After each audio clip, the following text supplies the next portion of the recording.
নির্বাহী আদেশের নিষিদ্ধের পক্ষে বিএনপি ছিল না, কিন্তু কার্যক্রম নিষিদ্ধ যেটা হয়েছে সেই পর্যন্ত বিএনপি অ্যাগ্রি করেছে, বলছে দল হিসেবে বিএনপিকে নিষিদ্ধ করা এটা বিএনপিও করবে না। বিএনপি এটার পক্ষে আগেও ছিল না, এখনও নেই, ভবিষ্যতেও থাকবে না।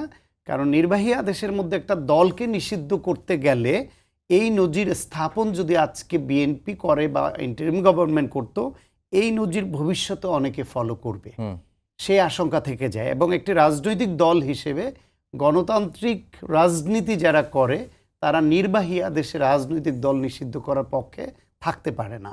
সেই হিসেবে আওয়ামী লীগ যে অপরাধ করেছে সেটা বিচার বিভাগীয় তদন্ত, বিচারিক প্রক্রিয়ার মাধ্যমে যদি আদালত নিষিদ্ধ করতে চায় তাহলে নিষিদ্ধ হবে, সেটা একটা। কিন্তু এখন যেটা আওয়ামী লীগ কিন্তু নিষিদ্ধ না, এটা হচ্ছে আওয়ামী লীগের কার্যক্রম নিষিদ্ধ।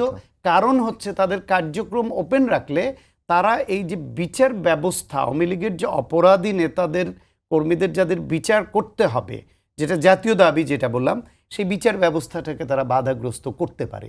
এমনকি তাদের কার্যক্রম যদি নিষিদ্ধ না থাকতো তাহলে নিবন্ধন থাকতো, নিবন্ধন যদি থাকে তাহলে তারা কোনো না কোনো ফর্মে নির্বাচনে অংশগ্রহণ করত। নির্বাচনে অংশগ্রহণ করলে তারা কেউ কেউ অপরাধীরাও তাদের বলয় আছে যেসব এলাকায়, সেখানে হয়তো কেউ কেউ এমপি হয়ে আসতো।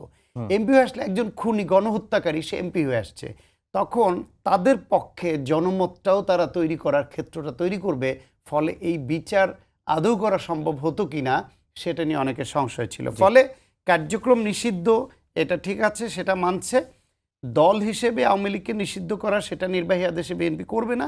কিন্তু এখন এটার এই কার্যক্রমটাকেও ওপেন করতে হলে আওয়ামী লীগকেও অনুতপ্ত এবং ভুল স্বীকার করে রিকনসিলিয়েশনের মধ্যে আসতে হবে কাউকে কাউকে, অথবা এই গণঅভ্যুত্থানের পক্ষের যে রাজনৈতিক শক্তি এদের একটা সমঝোতা লাগবে, রাজনৈতিক সিদ্ধান্ত লাগবে। সুতরাং বিএনপি এককভাবে এইটা ওপেন করে দেওয়ার আমার ধারণা সে অধিকারও রাখে না।